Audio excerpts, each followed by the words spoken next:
What follows is a brief introduction to the concept of cultural maturity. Most people, when they look to the future, are either in denial at the really immense magnitude of the challenges that we face, or if they look more squarely at those challenges, uh, they feel overwhelmed, perhaps become cynical. The concept of cultural maturity addresses what legitimate hope, at least as I see it, necessarily depends on. It takes us beyond both denial and cynicism. It also takes us beyond naive wishful thinking, whether it's of the more technological, techno-utopian sort, or of a more spiritual, easy answer sort, or the more common kinds of frames of people who frame the future in ultimately positive ways. Um, the concept of cultural maturity starts with a critical recognition, and that is uh, in our time we face kinds of challenges that require human capacities that have really not been capable of in times past. This recognition isn't in itself radical, at least at a first level. And if we look at the most significant of thinking and practices of the last 50 years, they at least imply making beginning steps in terms of those new capacities. More radical is the recognition of really just how new many of those capacities are and just exactly what they involve. Like fish in water, we don't see how dramatic what is new is being asked of us is. More radical yet, and this is central to the concept of cultural maturity, is that in fact those new capacities are related one to another. They reflect important next steps in what it means to be human that our times are asking of us, really developmental steps. And that is what the concept of cultural maturity refers to. Those steps, how they come together, what they are asking of us in our time. The concept of cultural maturity is a very specific notion within a broader body of new understanding called creative systems theory that addresses meaning change in a relationship in human systems. It helps us in three each very important new ways. First of all, it simply provides us with a guiding narrative as we go forward. Uh, in our time, the traditional defining stories that we relied on, from the American dream to our particular political or religious allegiances and ideologies, are falling away and not serving us in the same way. Often people are suffer from a kind of post-modern aimlessness in the midst of that. The concept of cultural maturity provides a guiding story and a compelling one that can give us a compass point and a meaningful one for moving forward. The second important contribution comes back to that recognition of new challenges and new capacities. We can talk about the tasks ahead in terms of very specific new capacities. And those capacities can help us because they can really help us separate the wheat from the chaff as we think about going forward. They let us say, oh, does that really require that, and what all is involved with that. It's also the case that those new capacities are things we can, in fact, roll up our sleeves and practice on. And in the process, develop in our ability, the ability to hold questions in culturally mature ways and effectively engage them. The third piece we won't focus on so much in this brief introduction, but it's equally important, and that is that the concept of cultural maturity invites us to entertain really quite new ways of thinking, new kinds of conceptual frameworks that we can use to give us tools for dealing with many of the important questions that confront us in our time. An important recognition is that we're dealing not just with new ideas, we're dealing with new ways of thinking, and more deeply than that, we're dealing with a fundamental kind of cognitive reorganization that accompanies those developmental steps, that next chapter. Those help us develop new conceptual tools. It's also the case that we can learn to bring to bear kind of hands-on approaches that help us engender, support those kind of cognitive changes in ourselves, such that we can hold the important questions of our times in larger, more mature, more complete, more nuanced and sophisticated ways. As a way in, let's look briefly at a handful of new kinds of challenges and the capacities required to address them. In my writings, I go into great depth with all of these, but we'll just do a quick sketch look at a few. And doing this is important both because it helps fill out what the concept of cultural maturity is about, but it's also important that with each of them that I'll touch on, we've already begun to make important steps. This is important because it's very pertinent to the whole concept of hope for the future, because we recognize it's not like we have to invent these capacities from whole cloth, but rather the concept of cultural maturity argues that at least their potential is inherent developmentally in who we are. First example will be critical so that we don't destroy ourselves. It has to do with how we hold and conceive of social identity. I would argue that up until now in human history, in order to have a sense of social identity, we've needed to divide our world into us and them. We've needed to have a world of chosen people and evil others in one form or another. And in fact, this has been really the source of much of warfare. I would also argue that it's not consistent with a survivable future. In a world with readily available weapons of mass destruction, it doesn't work to see each other in terms of chosen people and evil empires. I would also argue that we're making important progress in that respect. I think of the fall of the Berlin Wall as a really important symbolic event. A lot of leaders have taken credit for the fact that it fell, but I would argue that in fact it fell more because people became bored with the underlying dynamics that justified its existence, and it did fall at that point. Importantly, we have not seen major conflict between superpowers of that chosen people, evil other since that time. We had ample opportunity with trade wars with Japan, with some of the ideological conflicts with China. And I would argue the most important example actually has to do with terrorism.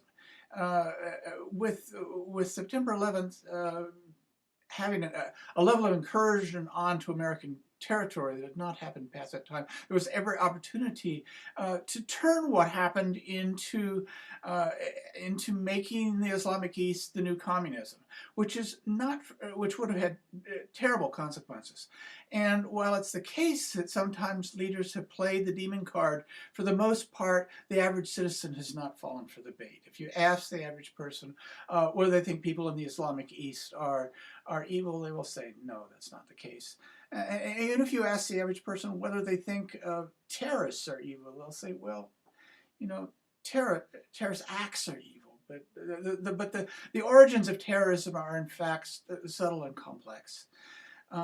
So we've made important steps, and we've made important steps at other scales of a similar, getting beyond a kind of projection of the dark parts of ourselves onto other social groups, and in progress we've made in the last 50 years in regards to racism, sexism, homophobia.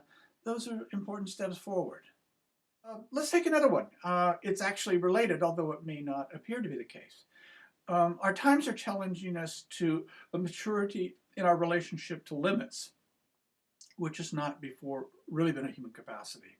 Up till now, our defining stories have been heroic. When we encountered limits, our job was to conquer them, to defeat them, transcend them, to move beyond them. Increasingly in our time, we confront a whole variety of limits which are really inviolable. They're limits that just come with the inherent nature of how systems work.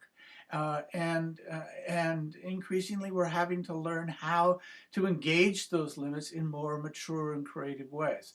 And we're beginning to make some progress there too. I think most obvious are with certain environmental limits, where we're becoming more comfortable that we have to address issues of clean water, clean air. I think of a word like sustainability that 20 or 30 years ago was not really a word we used that much, and increasingly it's become part of just common parlance. I mean, certainly we have major limits of those sorts to learn how to deal with more effectively. Global climate change is likely to be one of the most profound teachers of limits and teachers of cultural maturity in the decades ahead. Importantly, that challenge of addressing new kinds of limits addresses us in different ways in most every sphere of culture. I think one of the best examples comes from my old field of medicine as we attempt to deal with issues of cost containment. We tend to think of that kind of challenge in terms of the warring ideologies of do we have a single payer or a fee for service or whatever, and I would say really we could make any of those kinds of systems work. What we really have to deal with is do we have to deal with limits in new ways. And really we have to deal with the ultimate limit. We're having to deal with a new kind of maturity in our relationship to human mortality, in relationship to human death, to the fact that we die. If you look at early inventions in healthcare, they were relatively cheap: penicillin, aseptic technique.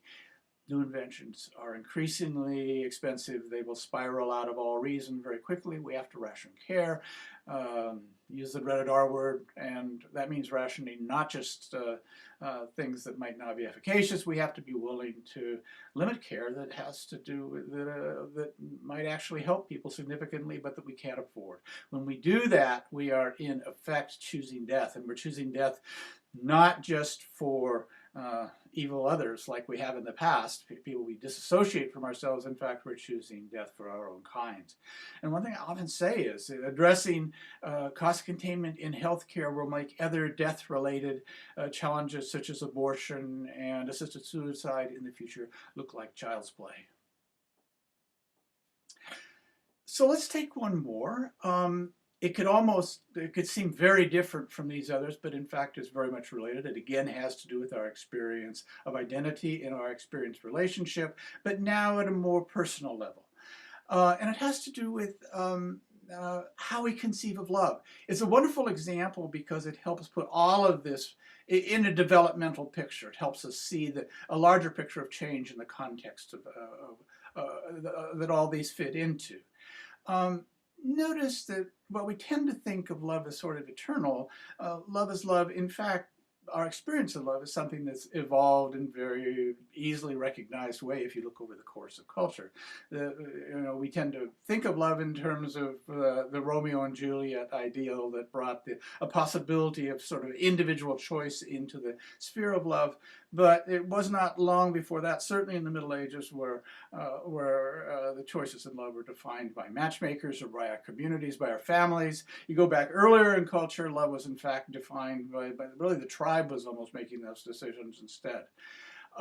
Importantly, not only has love changed, but in fact, while we tend to think of our more recent kind of love as not just as an endpoint, an ideal, and in fact, it's not either of those. There's clearly further steps ahead, and it's really not an ideal. It hasn't really even been love by individual choice as we tend to think of it. Instead, again, we're dealing with projective dynamics. It's been very important to project, but in fact, romantic love involves making the other person our fair maiden, our white knight, and in doing that, we can come together as two halves that make a whole, and in that, there's the bonds that have in fact defined the beauty, the nuance, the poetry of romantic love over the last 300 years. It's also the case, however, that I would argue that love in that sense is actually working less and less well. And I would argue in my work as a therapist with couples, with families, increasingly people are seeking out more whole person love, if you want to call it that, love that based less on projection. And that part of what comes from that increasingly is a capacity for a depth and a nuance in our bonds, and an ability for bonds that really endure. That really is a critical next chapter in that story of love. And notice once again here, we're having to hold things with a kind of nuance and complexity that we haven't before, with a maturity that we haven't before. But in fact, much is offered by it, and we are beginning to make progress in those steps. Let's take a last new capacity, and it's one that cuts through all the others and engages us deeply, both in challenges of a more personal type and of a more encompassing sort. It has to do with the truth we draw on in making our decisions. Increasingly, those choices are becoming our own responsibility. As culture, in a sense, has functioned as like a parent, given us at a personal level our truths in the sense of moral codes, our definitions of what it means to be a man or a woman, what it means to be successful. Increasingly, as culture ceases to have that kind of function, those decisions are in our hands, and that's the first part of it. We also, if our choices are not just going to be of a different strokes for different folks, postmodern sort, increasingly we have to reach more deeply inside of ourselves and engage the kind of truths we draw on with a complexity that we have not been able to before. It's only through that in our time we can engage the questions that are important with a way that gives our individual lives a sense of purpose and meaning. And ultimately, this pertains not just to a sense of meaning in our personal lives, but our larger sense of meaning more collectively. We come back to the whole question of narrative that the concept of cultural maturity is most fundamentally about. Our times are challenging us to fundamentally rethink our whole notion of what human advancement entails, what it means to progress, what most fundamentally matters to us, and moving forward is about making more. We've defined progress almost entirely in terms of technological advancement, in terms of material expansion. Creative systems theory has a notion called the dilemma of trajectory that points out how that really cannot continue to benefit us going further, that increasingly our definition of progress needs to be more complete, more systemic, more encompassing. It needs to include as much the health of our families, the health of our communities, the health of our environment. All of those things come together in terms of a larger definition of advancement that we must be allied with moving forward if societies are to be meaningful and life affirming. Well, let's get back to the broader concept of cultural maturity. We can understand cultural maturity in terms of two ultimately related change processes. The first has to do with our human individual relationship to culture. In fact, up until present times, we've looked at culture like a mythic parent, providing the guiding rules, the guiding ultimate truths for the lives that we live. Increasingly, in our times, we're being challenged to step beyond that mythic perception of the nature of culture and take responsibility and ability to really engage our larger human story in a fuller and more mature way.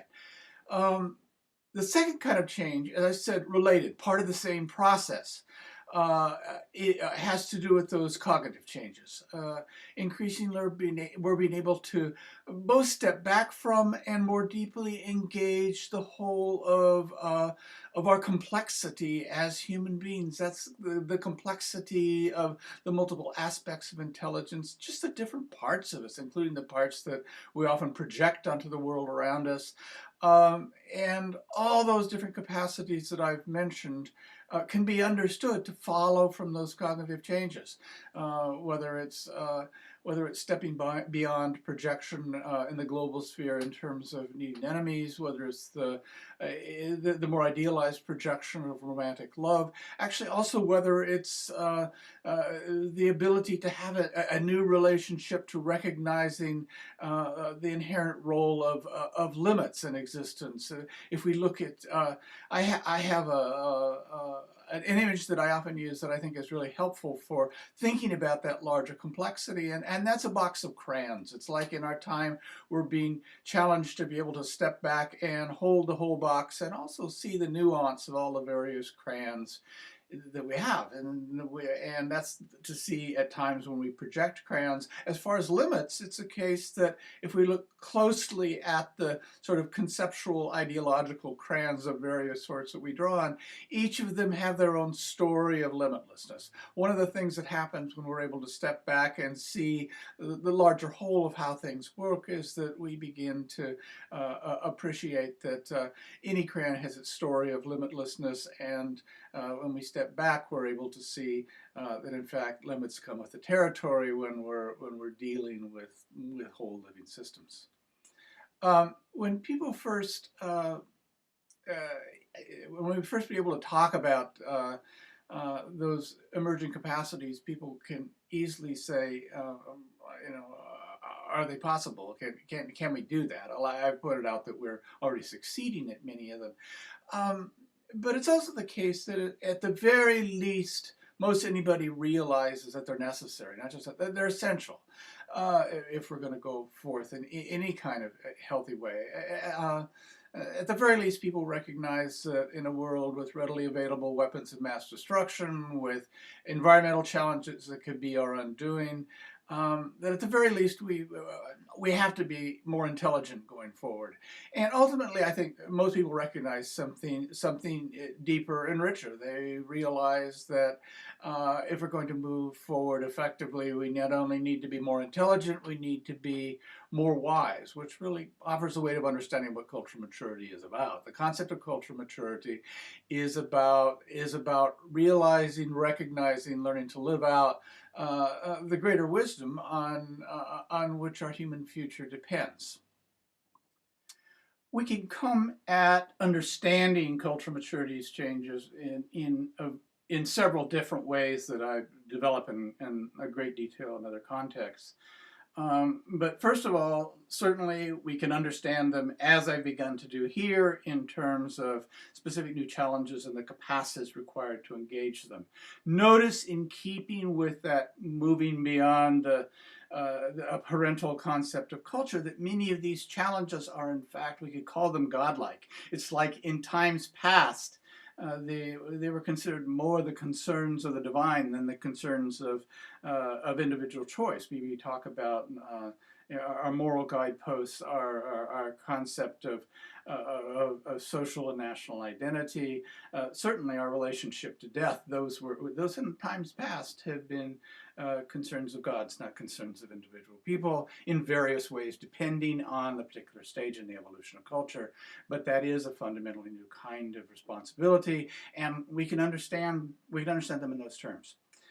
A second way of understanding cultural maturity is more developmental and is implied in the word maturity. We can see, in fact, we can draw on very specific parallels between how development happens in an individual life and how development has happened over time in culture, and how really development happens in any kind of formative process. And so we can understand really the specific changes that cultural maturity is about in relationship to those parallels. And it's a very nuanced tool for looking at why cultural maturity changes are predicted and how they happen to be the particular kind of changes that they are and what lies ahead.